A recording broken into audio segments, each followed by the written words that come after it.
For more than 2 decades, I have written in a diary almost every single day. And guess what? I saved them all.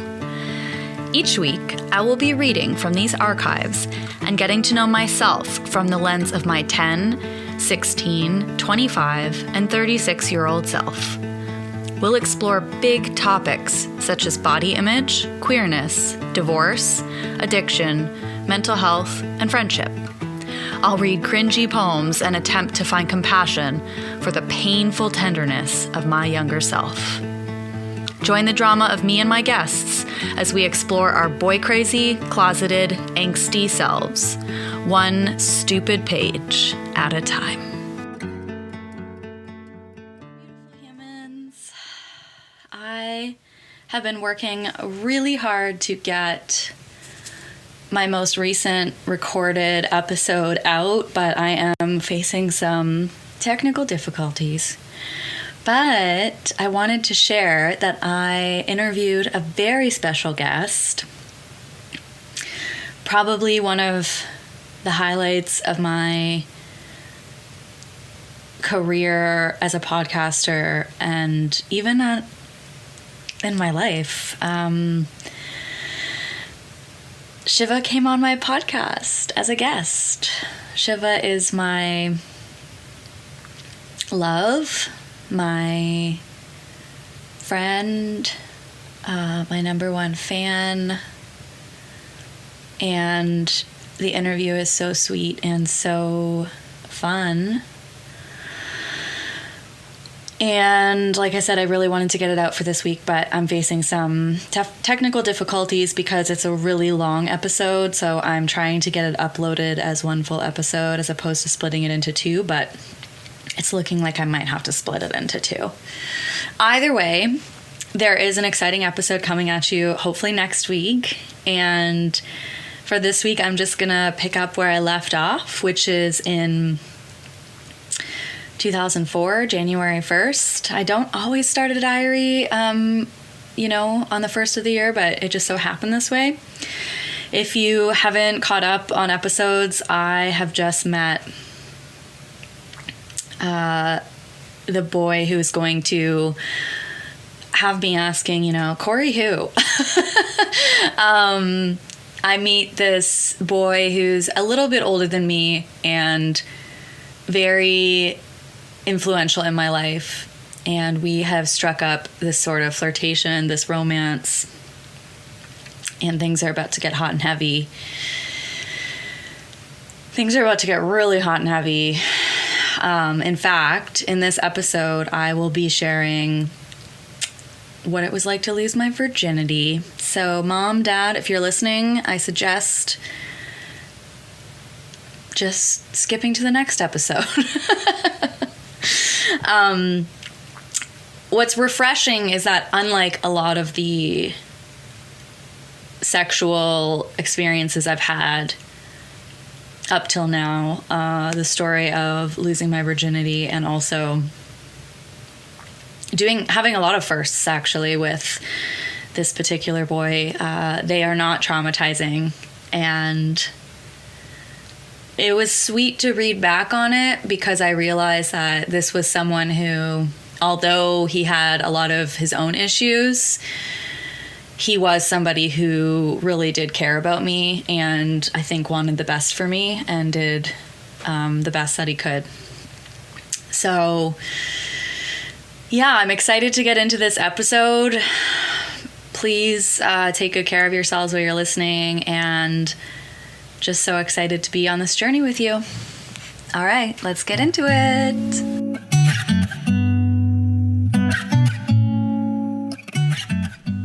So a couple days before the year ended, I had a pretty big night. This entry starts with the big night, smiley face, hee hee. So basically what happened was my parents left for the night, probably, I'm not sure where they went, to a friend's house, to a party, or whatever. This is a PSA for those of you listening who have teenagers. Don't leave your kids for the night if you don't want them to invite someone into their bed. because they will.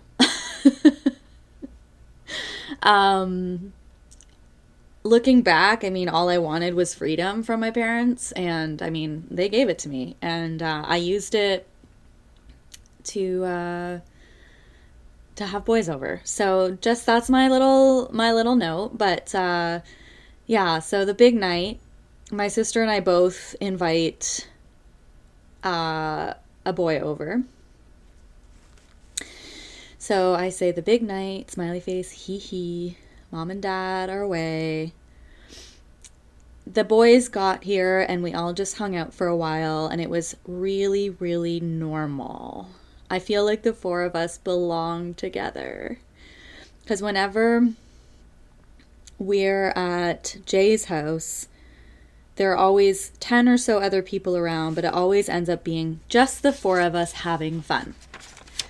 So I'm in sort of this like dream situation where my sister's boyfriend and my soon-to-be boyfriend are like best friends, and me and my sister are best friends, so recipe for fun. Plus, we all seem so connected. We were having fun, we smoked a few joints, and then all of a sudden, a very drunken Jay showed up, even though we asked him not to come. So for an hour or so, we were all just kind of awkwardly hanging out until we all decided to go to our bedrooms at 2 and Jay left. I put like smiles in asterisks. I felt really ... comfortable. We lay down, turned the black light on, put some music on, and just hung out. He started touching my neck, saying how he was going to tease me. And then he started to kiss my neck. We turned our heads at the right time and kissed. That's when things started getting heated. I ended up getting on top and taking my shirt off, just like the way I do when I plan things in my head at night. He took his shirt off too, and then we started rolling around and feeling each other's skin. I didn't feel uncomfortable or nervous or even remotely uneasy about what we were doing, and everything just felt so right. He was making me so hot and had me really going, and I actually started squirming when he started licking my ear. He whipped my pants off, and I pulled his belt off and threw it. This is like pretty racy for a 16-year-old. The way we were going, it really seemed like we were both expecting to have sex that night. He put his hand on my underwear and pressed his fingers along all the right nerves. And he really did have me going. I must have been so turned on and was just breathing really heavily, having his lips on me and his fingers inside of me. I thought I would return something because it seemed like he was doing all the work, so I reached down and skimmed my fingers on the inside of his waistband. I was a little too rough on him in the heat of the moment. Haha, not my best performance, but he didn't hold anything against me.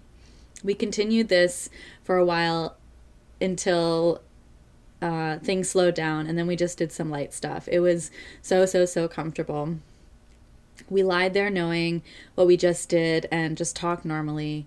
He does this thing where he sucks on my ear. And I really don't think he has any idea how crazy it makes me. I tried explaining to him, it's like, I really hate it and want it to stop, but then right when it does stop for a second, I want it so bad because I just love the way it feels so much. Before I knew it, it was 9 a.m. I knew he had to leave because Mom and Dad were coming home at 10, so I told him we had to get up, to which he said, "You're not going anywhere," and grinned. Haha.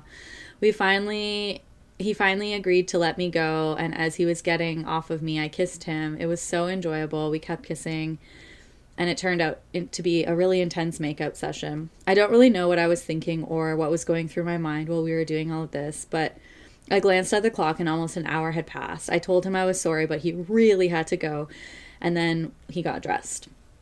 Anyways, I'm glowing. It felt so good. I feel really horny today, though.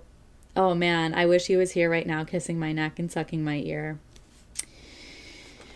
So That's hilarious. I actually do remember this because it was my first time like hooking up, like a proper hookup with someone that I actually liked. And like I said, he wasn't that much older than me, and I don't think he was like really that much more experienced than me. But what I will say is this entry did surprise me because of how comfortable I felt with him, because we really didn't know each other that well.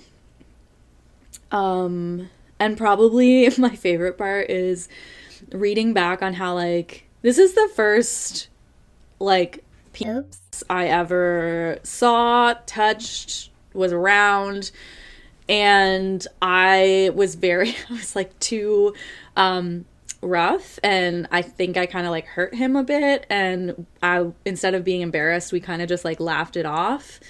As we go through these journals, I mean, it will be revealed that basically this is largely in part because in terms of like my physical preferences, I definitely prefer a woman's body. I am not like super into men in that way. And I really wasn't back then, but I was curious, as everybody has to have a first, and it just so happened that my first was a little embarrassing.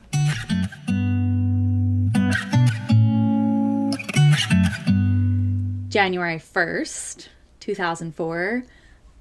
I guess I'm 15 going on 16, but this one just starts with a conversation between me and Grant where he says, "Have you ever heard the expression that how you spend New Year's is how you'll spend the rest of the year?"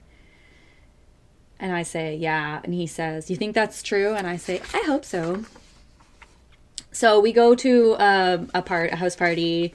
Grant and I kiss at midnight, and all of our friends see us kissing, and this kind of sets off a slew of reactions from people, because nobody really knows that we're hooking up except maybe my sister. And so I say, he kissed me at midnight, the countdown was on, and I was planning on us being alone and kissing him, but I ended up kind of panicking, because 3, 2, 1, and then came 0, and Jenny kissed Fraser, and Grant grabbed me and kissed me. Weird reactions. I don't think anyone saw it coming. We lied there for hours, all night in fact. I was very drunk. I actually drank 8 coolers and 1 beer and 3 shots. That's a lot. And stoned. But I felt good. It was kind of weird for New Year's. I came home smiling even though I'm hungover, tired, hungry. I smell and look gross. So yeah, it was kind of like a weird moment. And a couple days later, all my boys started sort of taking note that, obviously Grant and I had kissed on New Year's, so people were kind of figuring it out that we were into each other. And yeah, so what ends up happening is I get a note from my friend Lou, who I mentioned briefly, who, like I said, I think in a previous episode, is one of the most important storylines and people in my life, which I'll get into a couple years from now. But for the meantime, him and I are friends. He's new to our friend group. He came in when me and my sister and these boys, like we all had this like established circle. He came into it because he moved to our town, and he fit in. He mostly just because he smoked and drank, and we all got along. And he maybe had a little crush on me, and he was upset when Grant and I started kissing, and he ended up writing me a letter saying that he had feelings for me. And in this entry I say, "I gave Lou a note. I hope I didn't confuse him. There was a lot of rambling, but I said my point. I care about our friendship and you a lot, and I'd never want to hurt you, and I'm so sorry if I am. I really hope he understands. Is that asking way too much? Like, I wonder if Lou hates Grant. I wonder if he's going to consider me another girl that broke his heart, because I really don't want to be that.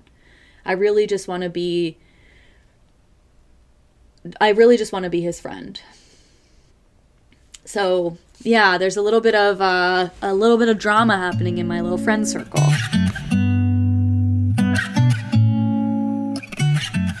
All right, the next entry, I debated if I should share this or not, because this really just shows how fucking unhinged I am at this age. So dysregulated. I can't like name or identify. No, that's not true. I can name my emotions, but I cannot do anything beyond that. I cannot calm myself down. I cannot communicate. I cannot regulate. So this entry starts is early January, and I somehow found out that my sister has done cocaine. Jenny did cocaine. She did it on New Year's Eve and never asked me first or told me after. Apparently, that's what I think should have gone down. But why would she? She has Nick to tell her secrets to now. She doesn't need me. She doesn't need me to smoke with or to be the first one she comes to when she's sad. She doesn't need me because she's it now. She's it. She's the sister that did coke. She's in. I want to be happy for her. I want to go buy some myself and do it with her and fall asleep together after tripping out. I want to feel but I feel so stupid now, so small. And so selfish, because I'm not worried about her, how she could hurt herself. I'm worried about me. I'm so jealous. Like, I always assumed it would be me who did it first. I'm so mad. I feel so misled, like she didn't tell me for a reason. She came home Thursday morning all happy. And here I went thinking it was because it was a fresh year, but it was because she spent the whole night, I thought it was a fresh year and that she spent the whole night with the boy she loved and she was happy to see me, but I was wrong. She was so happy because she spent her night in a dirty old church snorting lines, listening to Nick tell her to trust him. I don't know what I'm going to do. So, like I said, I feel like that is pretty freaking unhinged. I'm really anxious about my relationships and them falling apart, and it makes so much sense to me that I am like holding on to this new love story with dear life and really submerging myself in it. I write a very moody piece the next day. It seems like a prose piece. I titled it Run Away. Sometimes I wish I could leave this place. It's like the desire to leave is a part of me, just another bone or nerve, a part of me.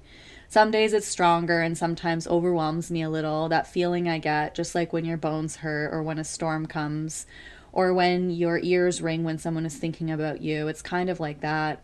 Sometimes I wish I could leave, go somewhere totally new and different, where no streets are familiar, no one knows my face, where I am just someone they pass and maybe perhaps wonder who I am. Sometimes I find myself needing that feeling so much. I'll never leave, though. I always stay. Because just like the need to want to leave is a part of me, I am a part of where I am. I am the part that needs to stay and sacrifice. And that feeling of wandering around where no one knows you, it's hard sometimes. So yeah, I felt like that was like pretty freaking moody. Okay, so the next weekend, I have a pretty big blunder happen where Grant's parents go away, so him and I decide to go hook up at his house and listen to what happens.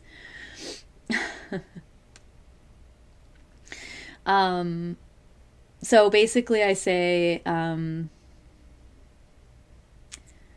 mine and Grant's night, well, we didn't hang out for all that long. Oh, wait, is this the right? Oh, yeah, okay, sorry. I got a little tripped up there, but yes, this is the entry. Mine and Grant's night, well, we didn't hang out for all that long, a little in the beginning, but then we basically did our own thing at the party all night. The time we did hang out didn't go well. Honestly, for almost the whole time we were sitting there, I actually, with all my heart, just wanted to leave, erase the whole fucking time we sat there. When Grant said he was leaving, I came outside to say bye to him, and we ended up talking a little while. I said I didn't know what to say to him. He mentioned something about never sneaking a girl into his house before. So I said, would it be a good thing if you did? And he said yes. So I said, well then, I'll go get my coat. So I went in, I said bye to my friends, and then me and Grant started walking to his house. I think he was in shock a little, but he sounded very excited. We got to his house and he held my hand and led me down some stairs in total blackness. We made up a little bed in his crawl space, and as soon as I was sitting down, he grabbed my neck, kissed me, and laid me down. We were just kissing. It was nice how he didn't rush things at all, slow at first. I took off his top and then he took off mine. He went to undo my pants, and for some reason that I don't totally know, I froze. It's not that I didn't trust him or didn't want to, but I just froze. I told him to stop. His tone of voice when he said what was the same as when he said, it's okay, after I lied and said it was female problems. We can still have fun, trust me. I would have brought you back to my place even if I had known this in the first place, he reassured me. So I told him to let me on top and to make it up to him, and all I could think of was how bad I felt about lying and getting his hopes so high. But he made me feel better quickly by doing the things that he does. He kissed me soft for a while, then hard. We both spent some time on top, and it felt wonderful to hear him say that he felt so satisfied right now. In the morning at 9, after 5 hours of rolling around, after we tumbled and play fought, we were both getting dressed, and all of a sudden, his fucking dad walks in. Oh my God. Haha, we bolted outside and said goodbye. All I could say was sorry. And as I was walking down the road, I was saying fuck a lot, but I was still so happy. Then Grant came running down the road and catches up to me and told me that his parents were actually okay with it, but that he has to walk me home. Wow, we were let off huge. It was a sweet night. He was sweet to me. So yeah, we got busted in a makeshift bed in the crawl space of this boy's basement. Like, his poor parents, jeez. So this is only January 10th, so a lot's happening. Things are things are moving quickly. So there's another night where I stay at his house. Okay, so let's get into this one. So this is January 11th. Grant just called around 7. Okay, so Grant just called around 7. I picked up. Hello? Hello? Do you know? So, sorry, I say hello. He says, hello, do you know who this is? And I say yes. And he say, why'd you do it? He was referring to last night. I told him about how I did go to Jay's at 3:20, and he told me he left Jay's at 3:15. I'm assuming this is in the morning, you guys, 3:15 in the morning. To make things seem even worse, I found out that he convinced his parents to leave for the night. I was so upset when I heard that because I really wanted to spend the night with him. We started talking for a while, and he told me not to worry about it. Of course, I told him I was going to worry about it because I let him down huge. He got a beep, and when he came back on the phone, he said, Yoda, my parents are snowed in. They're not coming home tonight. So I said, I'll be there in 5 minutes. But even though it would have been literally a perfect night because I wanted to share everything I had with him, There's a snowstorm, so no one would drive me. I felt so awful having to call him back and say I couldn't make it 2 nights in a row. He sounded disappointed, but I guess I did too, because he just tried to comfort me and make me laugh. And before I knew it, it was 10:30, and we had both totally forgotten about the 2 huge letdowns. So I am really doing what I can to please this person, to, show him that I care. I think he's doing the same. Then the way that entry starts, basically, like, he's mad at me, and he's very dramatic about it. And he's making me feel bad because I didn't because, I said I was going to show up at a party so we could go home together. And then, he waited until 3:15. I showed up at 3:20. So yeah, he's a little bit temperamental. A couple days later, January 15th, I say, it was a weird day. I feel shitty right now, but I felt shitty before I started burning out. It's weird being stoned. I almost forget how much I missed it. I almost forgot how it actually felt. It's weird not even being a stoner anymore. I went from a few joints a day to a few joints a week, and now it's a few joints a month, and it's my own fault. After all, I stopped buying and going out at lunch. Maybe there's a reason I feel so disconnected from the world. So anyways, I saw Grant on lunch. But B was on my lunch today, and I told her I'd meet her at Tim Hortons. And so then I had to tell Grant that I was kind of ditching him. We joked around for a while about him not letting me leave, but after a while, it actually did feel like he wasn't letting me leave. But I made up my mind and went. He seemed so manipulative about it. I don't know. Maybe it was just me having a bad day. So yeah, I'm having this, I'm noticing that, Grant's not really keen on me hanging out with my friends that much. Then I write a little bit about Corey, in case you're all wondering where Corey went. Here's a little update. I write, I've been hearing from people that Corey has been asking if I'm with Grant. He told Katie that as long as I'm happy, he's happy. I guess I do regret giving up so fast the way I did, because I guess I'm the liar in the end, because I swore I would never give up on him. I was so close to having him too. And now, even though I am very happy with Grant, now I couldn't get out of this and go back to Corey even if I wanted to. Do you want to? Oh God, it's like when Cassie told me that she told Corey, it's not like Yoda is over you. She liked you a lot for a long time. I wanted to say, but I am over him. I haven't thought, spoken of, wrote about, or even considered him for a long time now. Because truth is, until everyone started mentioning it, I never even really noticed that my old feelings for Corey now the way he feels about me. I guess I owe it to Corey and Grant, for that matter, to make sure that this is what I really want. Quite a bit later, like a month later, I actually write that I decided not to go out tonight. I stayed at home and ended up talking to Corey on MSN for an hour. We were just talking about nothing specific when he asked me if I was actually official with Grant. I told him yes and asked if he was okay. As long as you're happy, he said. I told him that I was sorry and that I would have loved to have been with him. Honestly, Corey, you could have put a move on me any day from the first day I met you until a few months ago, and I would have gladly dropped everything and been everything to you.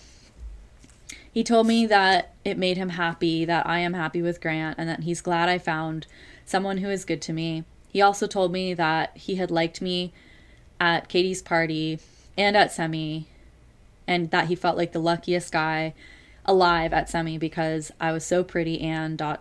We made a deal to go to Semi together next year, and I just hope that Corey finds someone that makes him as happy as I would have liked to. Processing. Another month later, I write, I talked to Corey, sighs. He is going out with Kendra again. Can you spell surprise? He says he wants to see if she's changed. Honestly, was this not the girl who broke his heart? I remember him telling me that he'd never trust a girl after her. And I find it fucking hilarious how he made fun of her for a whole year. And through that whole year he was so damn shy. It took him 12 whole months to make a move on me, and it took him all of 2 weeks to ask her out. And he made me feel so guilty for going out with Grant and leaving him alone, and meanwhile he had a girl on the side the whole time. So yeah, processing. So basically that's what's happening between Corey and I. Like, him and I are still, we're friendly. I think we're friends. We're in the same friend group, and we see each other. We spend a little bit of time together here and there, but I think overall, I'm trying not to think about him. And then I get so engrossed in stuff with Grant that I eventually like do stop thinking about him. But every time he comes up, all of those emotions will, be initiated again. So yeah, it's tricky.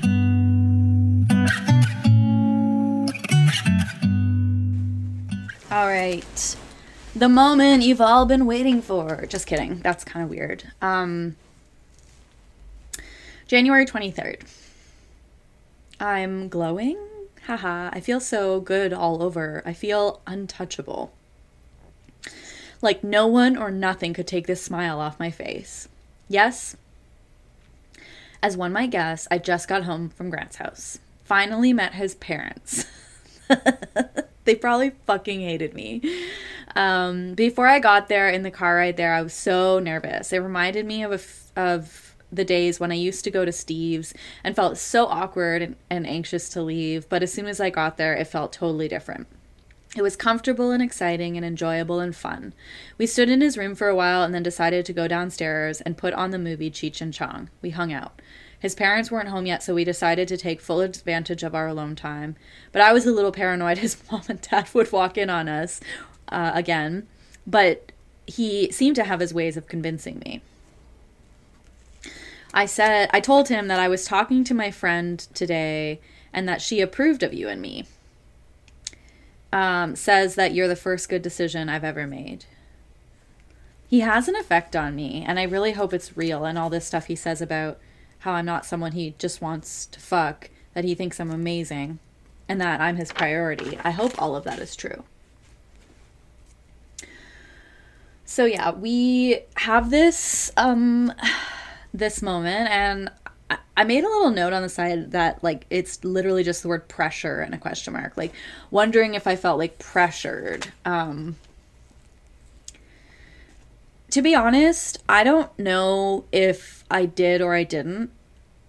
What I can deduce from my next diary entry, when I lose my virginity, was that I was eager and excited and quite lost and probably too young, but also that, like I said, I do think that I was with somebody who cared about me, and like I said, although we had our issues and there were some like red flags around Grant and myself, that we did care about each other.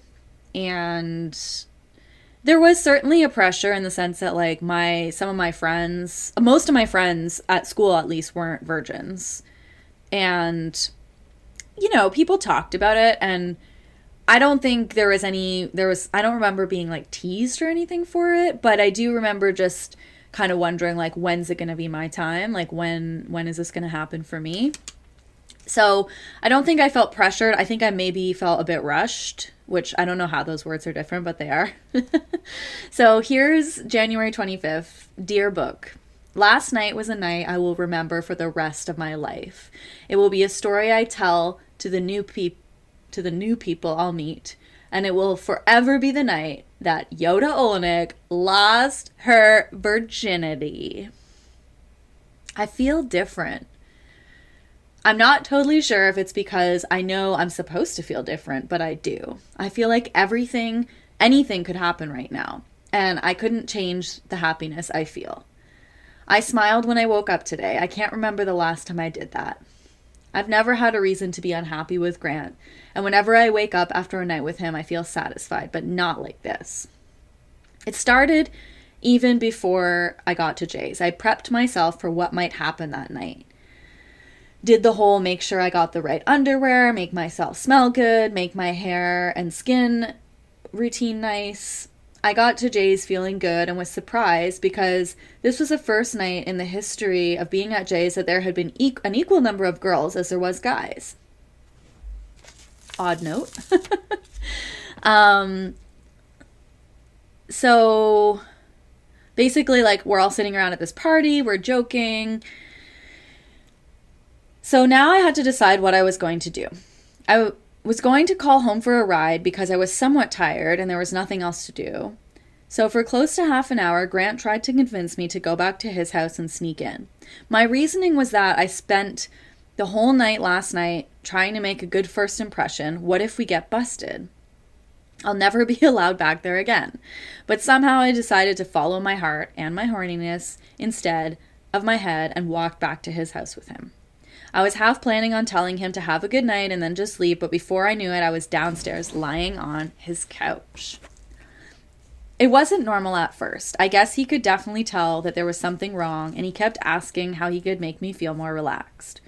I was so worried that his parents were going to catch us. It was almost impossible for me to enjoy what I was doing. But then after a while of him saying, "It's okay if you're not comfortable, I'll wait for you as long as you need," I just gave in.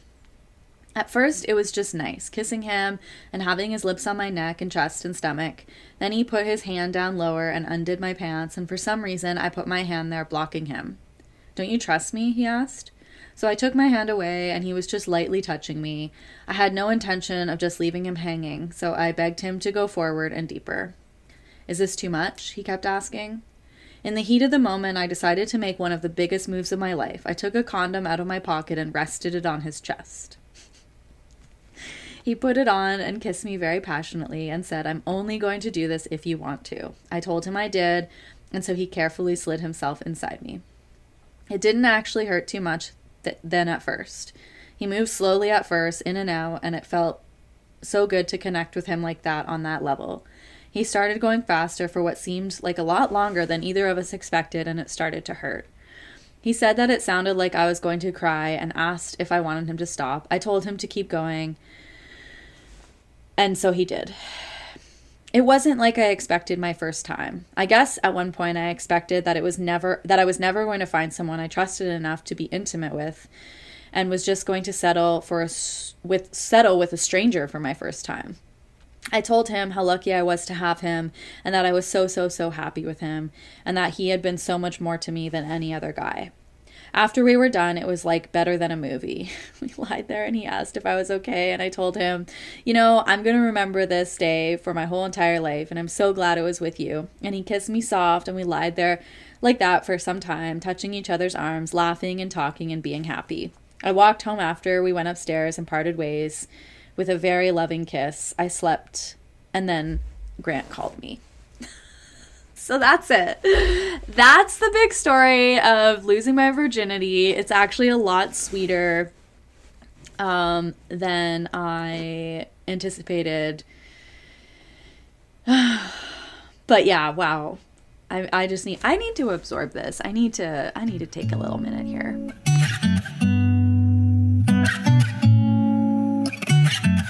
So I'm no longer a virgin.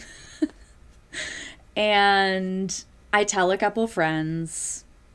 I think I tell my sister. I think I might have told my mom. I can't remember. Or maybe she just knew.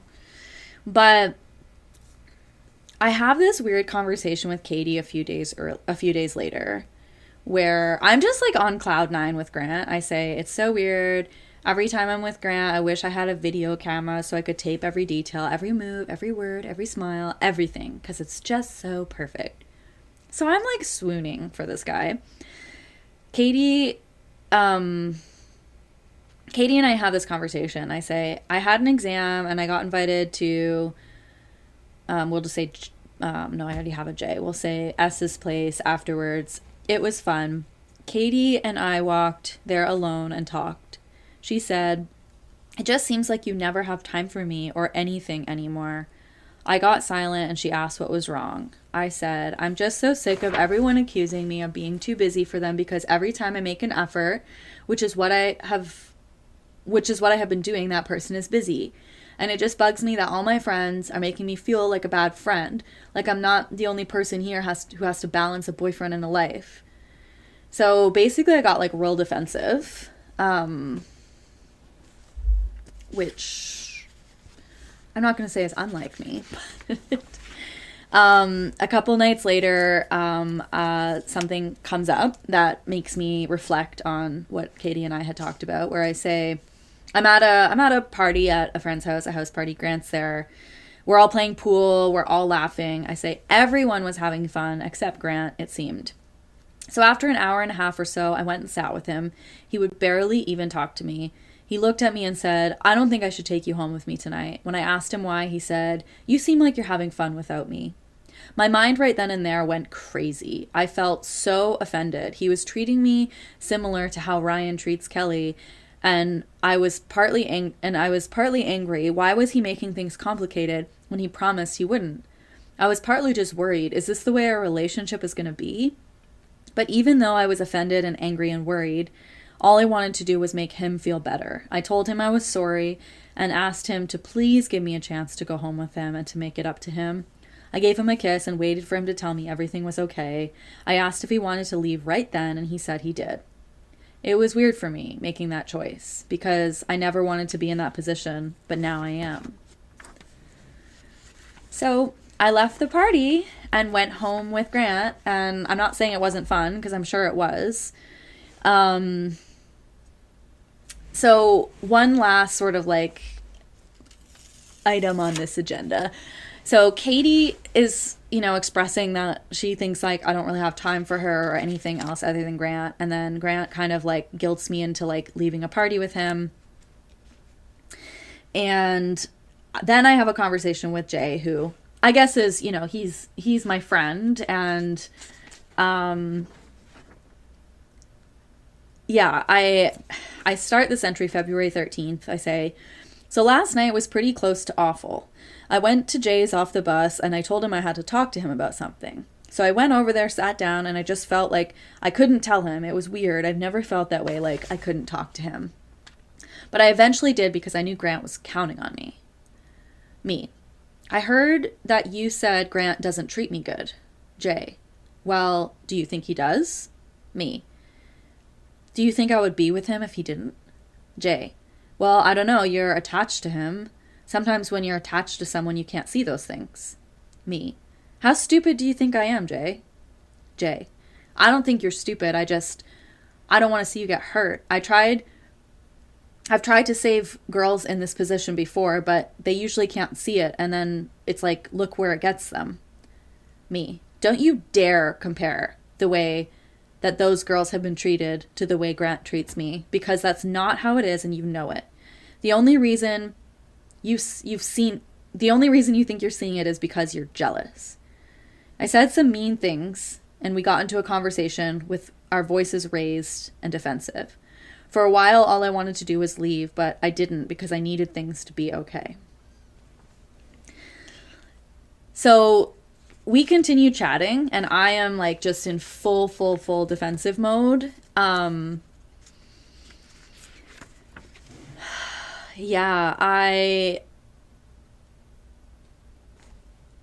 struggling in this dynamic, and it shows up a lot as this entry goes on. I've tried to go through this journal and label like all the red flags that I could find, but like honestly, there's a lot. Yeah.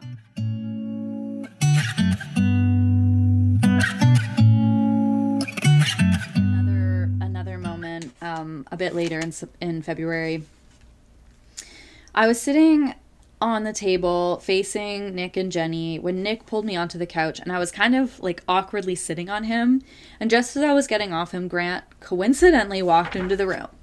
He gave me a shocked look and went back into Jay's room, but only a few seconds later he stormed out and went outside. I followed and asked what he was doing, and he yelled at me, "Stop fucking around." I told him I wasn't. Why do you look so damn guilty then? I basically didn't say anything but stormed back inside. I had a fair amount of whiskey and then sat in the kitchen with Jay. He asked if I was okay, which I was. I was just feeling the whiskey and was worried. It was weird because every part of me just wanted to get up and chase after Grant. So I did. I got outside, called his name, and we met in the middle of the road. Very dramatic. Sometime during the conversation, he said, "I think I just love you." And that was my chance right then and there to have my perfect movie scene moment, but I blew it because I was speechless. So I just hugged him and went back into Jay's. When I was at Jay's this time, I didn't think of going back to catch him. Instead, I just ran around town for 10 minutes or so with zero luck finding him. I went back to Jay's in a daze. When I got back there, I took Jay outside and we lay down in the snow and talked a bit. It was comforting. So, yeah, I am struggling with Grant's intense feelings for me. A couple days later, I say, I just got back from Grant's. We talked about love. He's told me he's loved me a few times now. He said that after he said it the first time and I didn't say it back, he wasn't going to expect it from now on. Sometimes I do want to say it to him. There have been times when I just want to scream out, "I love you," but I don't. Cassie says that's my biggest problem, not letting people love me. He asked if I believed him when he says it, and I want to. I want to believe him and that him and I are so perfect and that I want to believe that him and I are as perfect as we feel and that we'll never need anything other than each other. But part of me thinks of the logic. I'm 16. We've known each other for only a short time. We have problems already. Neither of us knows what love feels like. But either way, it was a good night. I laughed my ass off with him tonight, and I think everything's good. So yeah, like I said, I would say that I'm struggling in our roller coaster dynamic. So there's like these red flags with, I would say, what might be like my first orgasm. I say on February 15th, I led him to my room, turned on my black light and lit some candles. I guess my parents were probably away again. We started kissing, which we had been doing all night long, and it just felt totally awesome to have the house to ourselves. I told him to hold on, and I changed into this green shirt that Jenny got me for Christmas that I've been waiting to wear for him. He loved it. We got heated for a while. He wanted so much to go down on me, and even though I had just told him how gross I found it, I let him do it anyways because I knew he'd make it feel good. So he did that for a while, and then I got this feeling. Oh, God. It felt like I was exploding from all angles of my body, but in a good way. Like it was energy just bursting from me all over. Oh my goodness. So yeah, definitely had my first orgasm and wasn't even sure what it was. And it's like every entry, one is like, here's a glaring red flag. And then the other is like, here's something amazing. So there's this, I say that this is like our first fight. I don't think it's our first fight. I think we'd actually been in a lot of fights, but this one I say, it's March 2nd. I say, strange day today. In the morning, Grant was being really weird. I asked what was wrong a few times and he said nothing. I thought it was just a morning thing or something, but every time I went to his locker, it just seemed to get worse. I got to Katie's later that day off the bus and I just broke down in tears, basically. It's hard to explain my feelings. I was so worried and also frustrated and scared. I realized that I really did not want to end shit on bad terms, so I walked right over to his house and rang the doorbell. It was weird just sitting there in his living room talking about our feelings, and me crying wasn't that hard at all or weird. I've never really cried that hard with anybody other than Katie and Jenny and Mom. So Grant and I had this conversation where we're just being dramatic, and he's been treating me really badly all day and doesn't really tell me why and doesn't ever apologize, but we end up like making out on the couch after. I don't know. It's just like it's very confusing, and this diary is kind of coming to an end. The next month is kind of just more of the same. I am starting, though, to note that I really miss my friends. I really, really miss my friends. I say I've been feeling really disconnected from certain people. Cassie, I miss the good times we used to chill so much, not to mention Amanda and Dave and Graham. And even though I still care for those people so much, I don't even know if we're friends anymore. Me and Katie are still good. However, I rarely get to actually spend time with her, and I haven't spoke to Jason in so long.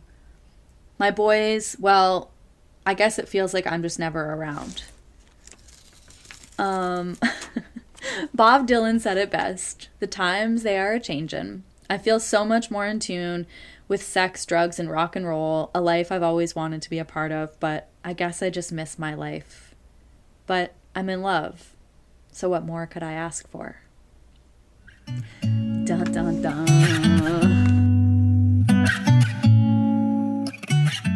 So that's pretty much this diary. I really wanted to show you the roller coaster that I'm on with this boy. We are definitely officially dating. He is my boyfriend. I have lost my virginity to him. We are making out by our locker almost every day when we're not fighting. He has professed his love for me, and I have been very nervous to say it back. I eventually do in a poem, and then we continue to date for some time. The next couple diaries are really all about mine and Grant's relationship. We stay on the roller coaster until we break up. I will give a spoiler and say that this is not the last you'll be hearing of Corey P. And also reflecting on my first moments of real intimacy with, like I've said before, someone who I really cared for, who really cared about me. Sometimes I mean, reading back on it this way, I guess there's a part of me that's like, I wonder if it was supposed to happen this way or if it was supposed to happen differently. I think given the fact that all my sexual experiences up till this point I had felt quite violated by, it makes sense that I was really hanging on to this little budding relationship that me and Grant have. I'll read you the poem that I wrote for Grant. I think it's beautiful. It's definitely got that ABCB rhyme scheme, but I love it. So it's just to Grant. I've tried to write a poem for you, but failed because it's too tough. My words don't do you justice. My rhymes just aren't enough. But you've given me some inspiration. You didn't even have to try. Who needs any acid when I've got you to make me high? I've wanted someone like you in my life for so fucking long. I want to take you to a place where everything's green and nothing goes wrong. But being anywhere with you is fine, because we don't need money or greed. The Beatles said it best when they said love is all we need. I trust you with my life, and for me that's really hard to find. But when you're lying next to me, it fucking blows my mind. Let's never change. We can grow old and be hippies forever, because you've already made my world in the time we've had together.